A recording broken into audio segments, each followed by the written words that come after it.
तो आइए ना, ये कैफ़े स्टाइल फ़ोकासिया ब्रेड आज घर पर ही तैयार करते हैं। बहुत ही ज़्यादा सॉफ्ट, स्पॉन्जी और टेस्टी बनती है। तो एक बार ट्राई कर ली तो बनती ही बनती है। अच्छा, ये वाली ब्रेड ना हमारे यहाँ बहुत ही ज़्यादा खाई जाती है और सबको बहुत टेस्टी लगती है।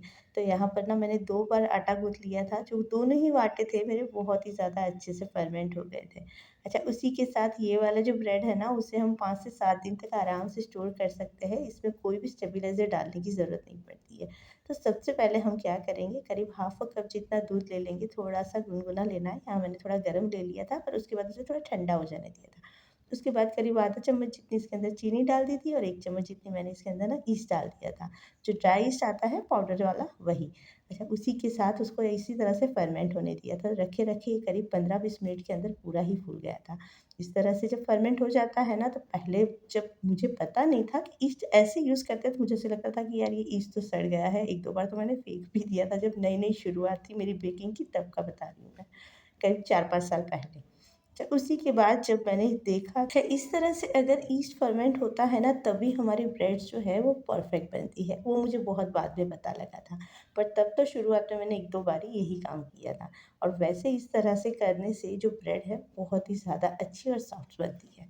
तो सबसे पहले तो क्या करा था, इस तरह से हल्का-हल्का सा आटा गूँथ लिया था। आटा जो है प्रॉपर्ली नहीं गूँथाना है, बस इसी तरह से हल्का-हल्का सा मिक्स कर लेना है। उसके बाद उसे इस तरह से मैंने ना अच्छे से पहले स्लैब साफ़ कर लिया था और स्लैब के ऊपर पूरे आटे को डाल दिया था। आटा जो है थोड़ा-सा गीला-सा था, पर इस तरह से स्ट्रेच करते रहते हैं ना, हम एक हाथ से पकड़ के दूसरे हाथ से खींचना, ये वाला काम करते हैं ना, तो ये आटा जो है थोड़ा-सा हार्ड भी हो जाता है, उसी के साथ एकदम स्ट्रेची हो जाता है। अच्छा, मैंने यहाँ पर ना बटर का यूज़ किया है, आप चाहो तो ऑयल भी यूज़ कर सकते हो, पर जब भी फ़ोकासा ब्रेड में अगर आप ये बटर यूज़ करोगे ना, तो इसकी शेल्फ लाइफ़ तो बढ़ती ही बढ़ती है, उसी के साथ इसका फ्लेवर जो है बिल्कुल कैफ़े जैसा आता है। तो एक बार ये वाली टेक्निक जो है ज़रूर से ट्राई कीजिएगा। अच्छा, उसी के साथ इस तरह से मैंने इसे ना फर्मेंट होने के लिए छोड़ दिया था। जब हम बाउल में इस तरह से फर्मेंट होने के लिए छोड़ते हैं, तो जो भी साइज़ है उसकी डबल हो जानी चाहिए। मेरी 3 गुना हो गई थी, क्योंकि ज़रूरत से ज़्यादा ही मैंने उसे गूँथ लिया था। थोड़ा-सा टाइम भी मैंने ज़्यादा इसके लिए छोड़ दिया था। मेरी जो ब्रेड की डो था वो बिल्कुल परफेक्टली फर्मेंट हो गया था। फर्मेंट हो गया है तो बारी आ जाती थी फ़ोकासा ब्रेड तैयार कर लेने की। तो सबसे पहले तो हल्के से 1-2 स्पंज मारने के बाद इस तरह से जो ब्रेड है की डो है, उसे हम बाहर निकाल लेंगे और अच्छे से मिक्स करके उसे जो हमारी ट्रे है ना, उसके अंदर डाल देंगे। तो ये देख लीजिए, मैंने जो दूसरा लॉट तैयार किया था ना, वो भी मैं आपको दिखा देती हूँ किस तरह से फर्मेंट हुआ था। ये फर्मेंट इस तरह से हुआ था कि बिल्कुल ही नेट तैयार हो गई थी। कैसी जाली बनी हुई है मेरे इस डो के अंदर, आप देख सकते हैं। ये लगभग आज मैंने ना 2 से 3 ब्रेड जो है आराम से बना ली थी और काफ़ी बड़ी साइज़ की बनी थी, जिसके बहुत बड़े-बड़े पीस निकल के आए थे। पूरे 10 एक दिन का काम कर लिया था मैंने एक ही दिन के अंदर। सबसे पहले इस तरह से मैंने एक ट्रे ले ली थी, जिसके अंदर मुझे फ़ोकासा ब्रेड बेक करनी थी। उसके अंदर हल्का-हल्का सा ऑयल लगा लिया था और उसके बाद जो हमने डो तैयार किया हुआ है ना, उसे हाथ से ऐसे ही स्प्रेड कर देना है। हाथ से जब हम इस तरह से स्प्रेड करते हैं ना, तो इसे ऐसे ही स्ट्रेच करना है, बेलना-वेलना नहीं है। इसी तरह से हाथ से जब हम इसे स्ट्रेच करके फैला देंगे ना, तो हमारी जो ब्रेड है वो अच्छे से इसके अंदर सेट हो जाती है। अच्छा, सेट होने के बाद इसे करीब 20 एक मिनट के लिए और छोड़ देना है।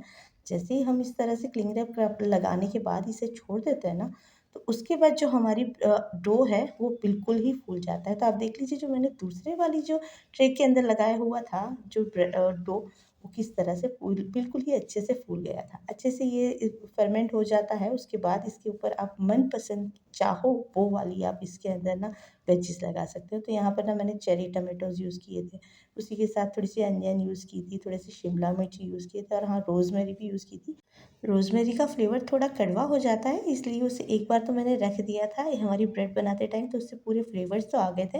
पर उसके बाद जैसे ही ये पूरी ब्रेड हमारी बेक हो गई थी, तो खाते टाइम उसे ना मैंने हटा दिया था। अच्छा, उसी के साथ थोड़ा-सा ओरिगानो स्प्रिंकल कर दिया था, जैलेपिनोज़ डाले थे, ऑलिव्स डाले थे, तो ये हमारी ब्रेड जो है बिल्कुल रिच वाली और बिल्कुल टेस्टी वाली तैयार हुई थी। अच्छा, उसी के साथ यहाँ पर ना मैंने पहले वाली ब्रेड जो बेक की थी, वो मैंने रखी हुई थी।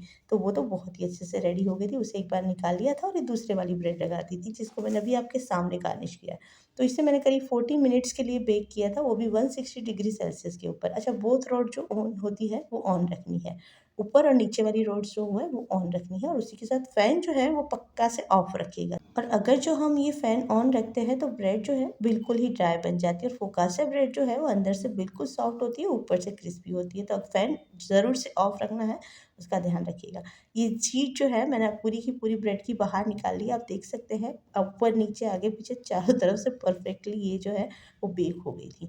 और शीट जो है एकदम सॉफ्ट थी, बिल्कुल वैसी ही जैसी हमें चाहिए, ऊपर से हल्की सी क्रिस्पी सी लेयर, अंदर से बिल्कुल ही सॉफ्ट सी लेयर, वेजिस जो है वो भी बहुत अच्छे से कुक हो गई। तो इस तरह से अच्छी वाली ब्रेड बनाने के लिए सबसे पहले ईस्ट जो है उसे अच्छे से फर्मेंट होने देना है, डो को अच्छे से नीड करना है और उसके बाद वही डो को अच्छे से प्रूफ होने देना है। तो प्रूफिंग का मतलब ये हो जाता है कि डो को अच्छे से फूल जाने देना है। जब हम एक बार नीड करके छोड़ देते हैं उसके बाद ट्रे में फिर से उसे डालते हैं ना, तो उसे अच्छे से एक बार ज़रूर से फूलने दीजिएगा। वो ट्रे वाला जो होता है फूलता है, उसके बाद ही हमारी ब्रेड जो है वो अच्छी सी बनती है। अच्छा, वीडियो ज़रा सा भी अच्छा लगा हो ना तो लाइक शेयर और सब्सक्राइब ज़रूर